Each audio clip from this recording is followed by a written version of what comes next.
While I was in the hospital recovering from emergency surgery, my parents sold my $18,000 engagement ring to pay for my brother's bachelor party weekend in Cancun.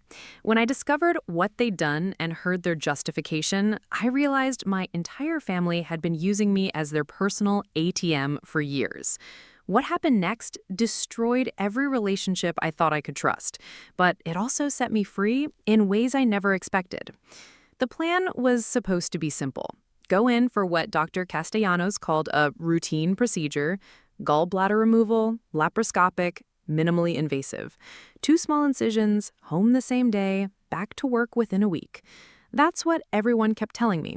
It's nothing, Sophia. People get this done all the time. I'm 32, work as a senior UX designer for a tech startup called Novatech Solutions in Portland, Oregon, and I'd been putting off the surgery for months because I couldn't afford to miss work. We were in the middle of launching a major client project, and as the lead designer, I felt responsible for seeing it through. My fiancé, Gabrielle, had been begging me to just get it done. "Your health comes first, Soph," he kept saying, using the nickname only he was allowed to use. "Everything else can wait." Gabriel Moreau. Even thinking his name made me smile, despite the constant ache in my right side that had been my unwelcome companion for the past 6 months. We'd met 2 years ago at a coffee shop in the Pearl District, one of those meet-cute stories that seemed too perfect to be real. I was there working on freelance projects, headphones on, completely absorbed in designing a logo for a local bakery. He was at the next table, also working, occasionally glancing over at my screen with what I later learned was professional curiosity. He turned out to be a software engineer at a different startup, and when I finally noticed him looking, instead of being annoyed, I found myself curious about his opinion. "Sorry," he'd said when I pulled off my headphones and gave him a questioning look. "I couldn't help but notice your work. That logo is incredible. The way you've balanced the typography with the illustration, it's really beautiful." Most people who complimented my work either had no idea what they were talking about or were trying to hit on me. Gabriel was different. He understood design principles, could speak intelligently about color theory and user experience, and when he asked me to grab coffee, we're already at a coffee shop, but maybe somewhere we could actually talk, I said yes without hesitation. That was Gabrielle. Thoughtful, genuine, the kind of person who noticed details that mattered.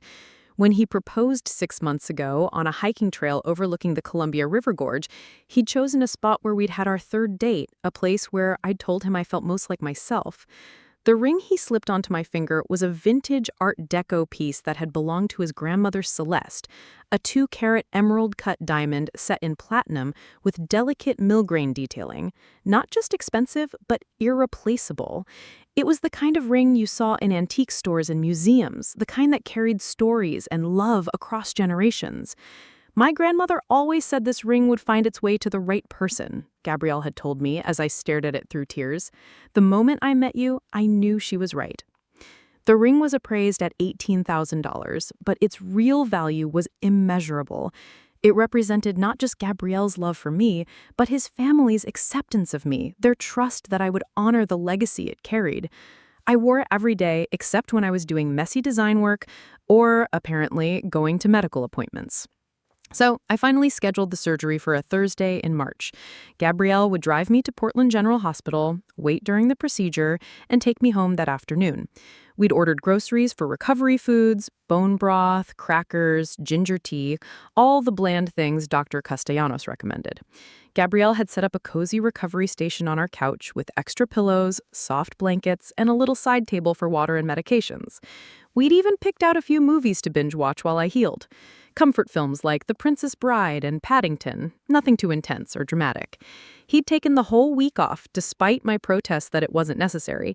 My fiancé is having surgery. Everything else can wait. That was so like him. In our relationship, Gabrielle was the steady one, the planner, the person who always thought 3 steps ahead. I was more spontaneous, more likely to book a last-minute weekend trip or decide we needed to rearrange the entire living room at 10 p.m. on a Tuesday. We balanced each other perfectly. He grounded me, I kept him from taking life too seriously. My family, on the other hand, had always been complicated. My parents, Robert and Linda Vasquez, lived about 40 minutes away in Beaverton. They'd moved there when I was in college, downsizing from the house where I had grown up in Lake Oswego. The move had been strategic, according to my father, a way to reduce expenses so they could help support my brother Marcus through his various career changes and relationship dramas. Marcus was 3 years younger than me, perpetually charming and perpetually broke. He had the kind of personality that made people want to help him. Warm, funny, the guy who could walk into any room and immediately become the center of attention. He was also completely irresponsible with money, relationships, and most adult responsibilities. At 29, he'd had 7 different jobs in the past 5 years, 2 broken engagements, and a pattern of making impulsive decisions that somehow always required family bailout. But this time was different, or so we'd all been told. This time, Marcus had found the one.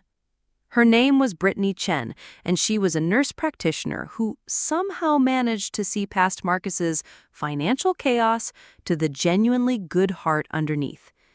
They'd been together for 8 months, engaged for 3, and were planning a wedding for May. A destination wedding in Tulum, Mexico, because Brittany had always dreamed of getting married on a beach, and Marcus had convinced her they could make it happen on a budget. "It's going to be small," my mother had assured me over dinner 2 months ago. "Just immediate family, maybe 20 people total. Very simple, very affordable." I should have known better. Nothing involving Marcus was ever simple or affordable. But I had been dealing with my own life, my own problems. The gallbladder pain had been getting worse, affecting my sleep, my work, my ability to enjoy the life Gabriel and I were building together. Some nights, the pain was so intense, I'd curl up on the bathroom floor waiting for it to pass. Gabriel would find me there, help me back to bed, and in the morning would gently suggest again that maybe it was time to see a doctor. Dr. Castellanos had been understanding but firm. "These attacks are only going to get worse," she'd explained after reviewing my ultrasound results. "The gallbladder is inflamed, probably has been for months. We can manage the pain temporarily, but ultimately, it needs to come out." The surgery was scheduled for 7 a.m. on a Thursday. Gabriel and I arrived at the hospital at 5:30. Both of us nervous, despite the reassurances that this was routine. I'd never had surgery before, never been under general anesthesia, and the unknown scared me more than I wanted to admit. "Hey," Gabriel said, squeezing my hand as we sat in the pre-op waiting area. "In a few hours, this will all be over, and you'll never have to feel that pain again." "I know," I said, though my voice sounded smaller than I intended. "I just hate not being in control." "You are in control," he said. "You chose to take care of yourself. You chose to trust the medical team. You chose to let me take care of you during recovery. Those are all choices, Soph. You're still in control." That was Gabriel, always knowing exactly what to say to calm my anxious brain. The pre-op process was a blur of paperwork, medical history questions, and changing into a hospital gown that made me feel vulnerable and exposed. A nurse named Janet started my IV, explained what would happen next, and assured me that Dr. Castellanos was one of the best surgeons at the hospital. "She's done thousands of these procedures," Janet said. "You're in excellent hands." My parents had wanted to come to the hospital, but I'd discouraged it. "It's really not necessary," I'd told my mother when she called the night before. "Gabriel will be there, and honestly, hospitals make me nervous enough without worrying about entertaining visitors." "We just want to support you, honey," Mom had said, but she didn't push it. "We'll check in later." Marcus had sent a text. "Good luck, sis. Brittany says gallbladder surgery is super routine. You'll be fine. Love you." Simple, supportive, typical Marcus. He might be irresponsible with money and life decisions, but he'd never been anything but loving toward me. Despite our differences, despite the way my parents seemed to prioritize his needs over mine, Marcus and I had always maintained a good relationship. He was my little brother, and I wanted the best for him, even when the best seemed to require constant financial assistance from the family. When they wheeled me into the operating room, The last thing I remembered was Dr. Castellanos' voice, calm and professional. "We're going to take good care of you, Sophia. See you when you wake up." What we didn't plan for was the complications. I became aware of consciousness slowly, like surfacing from deep water. Everything felt heavy and strange. There were voices around me, beeping sounds, bright lights that hurt even through closed eyelids. When I finally managed to open my eyes, Gabriel's face was the first thing I saw, and the relief in his expression immediately told me something had gone wrong. "Hey, beautiful," he whispered, and his voice was rough, like he'd been talking for hours or maybe not talking at all. My throat felt like sandpaper, and when I tried to speak, only a croak came out. Gabriel immediately reached for a cup of ice chips. "Small sips," he said, helping me. "The anesthesia makes everything dry." "What happened?" I finally managed to ask. Gabriel's expression grew serious. "Your gallbladder was in worse shape than they expected. It was infected and had started to rupture. Dr. Castellanos had to convert to open surgery to clean everything out and make sure the infection hadn't spread." Open surgery? Instead of 2 small incisions, I now had a 5-inch cut across my abdomen. Instead of going home that afternoon, I was looking at days in the hospital. Instead of being back to work in a week, I was facing weeks of recovery. "Am I okay?" I asked, suddenly scared in a way that I hadn't allowed myself to be before the surgery. "You're going to be fine," Gabriel said, but I could see the worry he was trying to hide. "They caught it in time, but you'll need to stay here for a few days while they make sure the infection is completely cleared out." The next few days passed in a haze of pain medication, nurses checking vitals every few hours, and Gabriel barely leaving my side. He'd brought his laptop and was trying to work from the uncomfortable hospital chair, though I kept catching him just watching me sleep, as if he needed to make sure I was still breathing. "You don't have to stay," I told him on day 2. "Go home, shower, sleep in an actual bed." "Not happening," he said. "I'm not leaving until you leave." That was Gabriel.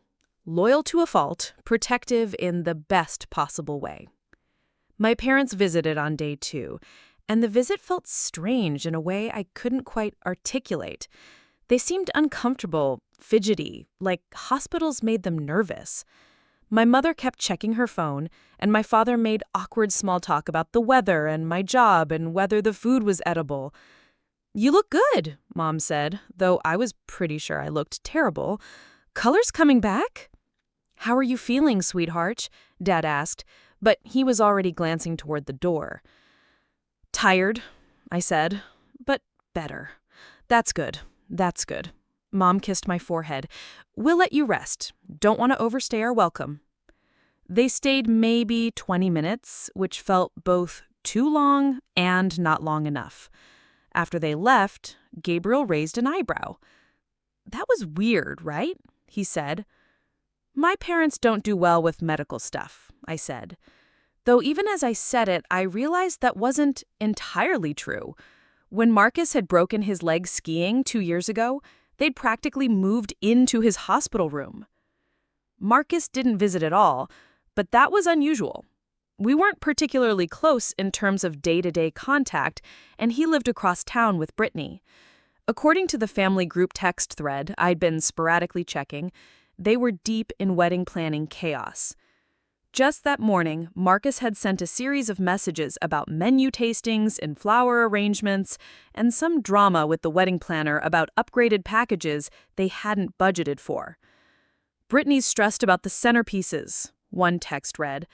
"The florist wants an extra $800 for the ones she really wants." "Can we make it work?" my mother had responded. "It's for special day." "We'll figure something out," my father had added. "We always do." I'd felt a familiar twinge of irritation reading those messages. "We always do" usually meant my parents would find a way to cover whatever Marcus needed, often at the expense of their own financial stability. But it wasn't my business, and I was too tired and medicated to care much about wedding flower drama. On day 3, Dr. Castellanos came by during her evening rounds, and her news was encouraging. "Your white blood cell count is looking much better," she said, checking my chart. "The infection is responding well to the antibiotics. If everything continues to improve, we should be able to discharge you on Tuesday." Tuesday. 5 days in the hospital instead of going home the same day. Gabriel would have to take more time off work, I'd miss another week at the office, and our carefully planned recovery timeline was completely shot. But I was alive, the infection was clearing out, and I'd never have to deal with gallbladder pain again. "Small price to pay," Gabriel said when Dr. Castellanos left. I was so scared, Soph, when they told me about the complications, when the surgery took so much longer than expected. I've never been that scared in my life. "I'm okay," I said, reaching for his hand. "We're okay." The whole time I was in the hospital, my engagement ring sat in my joy box at home. I never wore it to medical appointments, too worried about losing it during procedures or having to take it off for scans. It lived in a small velvet-lined box on my dresser, safe and secure, waiting for me to come home. That ring represented everything good in my life. It was proof that I'd found someone who loved me unconditionally, someone who wanted to build a future with me. It was a symbol of the family I'd chosen, the life Gabriel and I were creating together, separate from the complicated dynamics of my biological family. When Gabriel proposed, he'd been nervous in a way I'd never seen before. We were hiking the Angel's Rest Trail, one of our favorite spots, and when we reached the viewpoint overlooking the Columbia River, he'd gotten unusually quiet. "This place is special to us," he'd said, pulling me to sit on a fallen log. "This is where you told me you felt most like yourself. This is where I realized I wanted to spend my life helping you feel that way." He'd gotten down on one knee right there, with the river and mountains as our backdrop, and when he opened the ring box, I'd gasped. Not just because the ring was beautiful, but because I could see how much thought he'd put into everything. "My grandmother Celeste always said this ring would find its way to the right person," he'd said, his voice shaking slightly. "The moment I met you, I knew it was right. Sophia, will you marry me?" I'd said yes before he'd even finished the question. That night, we'd called both sets of parents to share the news. Gabriel's parents, Marie and Jean-Claude, had been thrilled. They'd immigrated from France when Gabriel was a child, and they had immediately embraced me as family, insisting I call them Maman and Papa like Gabriel did. "We are so happy for you both," Marie had said, her accent still strong after decades in America. "Celeste would be so pleased to know her ring has found love again." My parents had been supportive too, but in a more complicated way. "It's beautiful, honey," my mother had said when I showed her the ring over video call. "Must have cost a fortune." "It's a family piece," I'd explained. "It belonged to Gabriel's grandmother." "Even better," my father had added. "Those old rings are worth more than anything you can buy new." I'd felt uncomfortable with their focus on the ring's monetary value rather than its sentimental significance, but I'd pushed the feeling aside. They were happy for me, and that's what mattered. Marcus had been genuinely excited, more excited than I'd expected. "Holy shit, Sophia," he'd said when I called him. "That ring is insane! Gabriel has good taste." "Language," I'd said automatically, though I was laughing. Sorry, but seriously, sis, I'm so happy for you. Gabriel's a good guy, and now I get to give an embarrassing best man speech." Gabriel had indeed asked Marcus to be his best man, a gesture that had meant more to me than Gabriel probably realized. Despite Marcus's flaws, despite the way his problems seemed to dominate family conversations, Gabriel saw the good in him. Gabriel understood that family was complicated, but that love didn't have to be. We'd started planning our own wedding for next fall, something small and intimate, probably at a vineyard in the Willamette Valley. Nothing like Marcus and Brittany's destination extravaganza, but something that felt like us. I was discharged on Tuesday morning, weak but grateful to be going home. The ride back to our apartment in Gabriel's Honda felt surreal after 5 days in the hospital. Everything looked the same, but I felt different. Like I'd survived something that had changed me in ways I couldn't understand yet.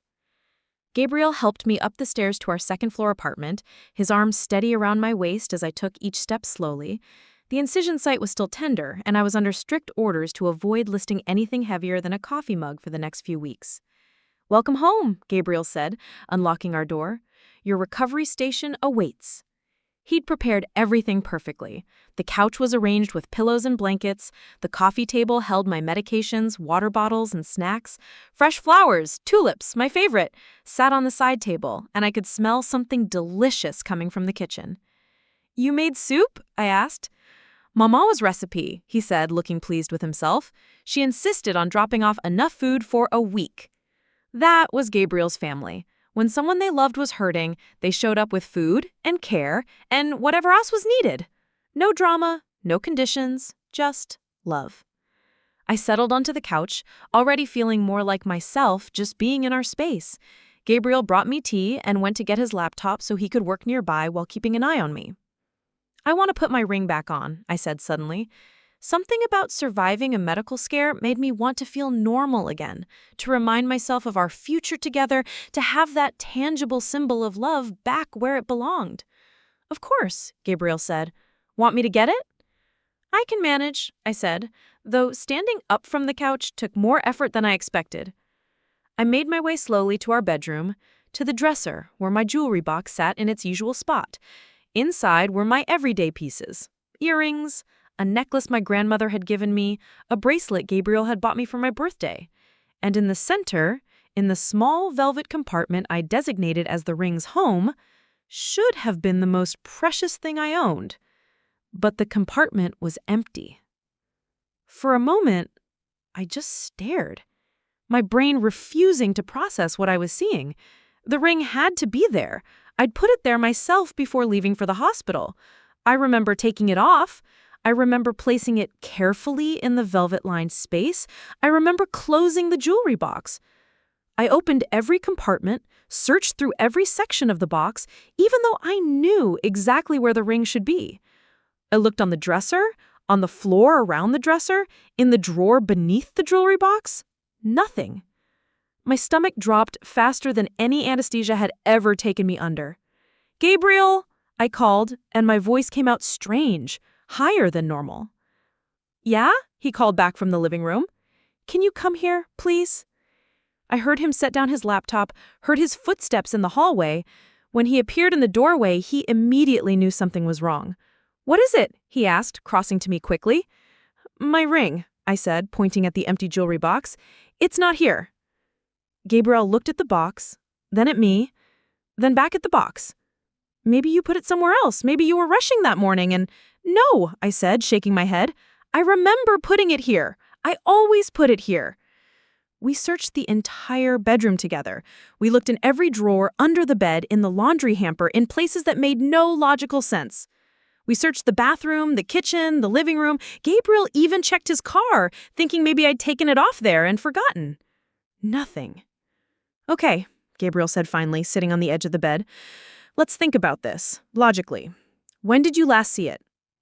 "Thursday morning, before we left for the hospital. I took it off and put it in the jewelry box." "And who has access to the apartment?" "Just us, and—" I stopped. "And?" "My parents have a spare key. For emergencies." Gabriel and I looked at each other, and I could see him having the same thought I was having, the same thought I didn't want to be having. "They wouldn't," I said. "No, of course not." But even as we said it, we both knew something was wrong. The ring was worth $18,000. It was irreplaceable. It wasn't something that just disappeared. And my parents had been acting strange at the hospital, fidgety, uncomfortable, checking their phones constantly. "I should call them," I said. "Maybe wait until tomorrow," Gabriel suggested gently. "You just got home, you're still recovering. Maybe the ring will turn up. Maybe we missed something." But I knew we hadn't missed anything. The ring was gone, and the only people who could have taken it were the people who were supposed to love and protect me. The people I was about to discover had been lying to me for years. My hands were shaking as I picked up my phone to call my parents. Gabriel sat beside me on the bed, his presence steady, but his face grim. We both knew what we were thinking, but neither of us wanted to say it out loud. Maybe there's an explanation, I whispered, though even I didn't believe it. The phone rang 3 times before my mother answered, her voice bright and cheerful. "Sophia, how are you feeling, sweetheart? Are you home?" "Mom," I said, my voice already unsteady, "I need to ask you something, and I need you to be honest with me." A pause, just a beat too long. "Of course, honey. What is it?" "My engagement ring is missing from my jewelry box. Did you or Dad come into our apartment while I was in the hospital?" Another pause, longer this time. I could hear my father's voice in the background, muffled, asking who was on the phone. "Well," my mother said finally, and her tone had changed, completely. Gone was the bright cheerfulness, replaced by something defensive and careful. "We did stop by to check on things. Make sure everything was secure while you were gone." My stomach clenched. "And?" "And what, honey?" "My ring, Mom. Where is my ring?" A deep sigh. "Sophia, can we talk about this in person? It's complicated." "No," I said, standing up too quickly and immediately regretting it as pain shot through my incision. "It's not complicated. You either took it or you didn't. Where is my ring?" "We needed to borrow it," she said finally, the words coming out in a rush. "Just temporarily. We'll get it back to you." The world tilted. Gabriel's hand found mine, anchoring me to reality. "You stole my engagement ring," I said, each word deliberate and sharp. "We didn't steal anything," my father's voice came on the line. He had taken the phone from my mother. "We borrowed it. There's a difference. Where is it?" "We'll talk about this later, when you're feeling better. Where is my ring?" Silence. Then, "We had to sell it, Sophia, but we'll buy you another one, a better one." The line went dead.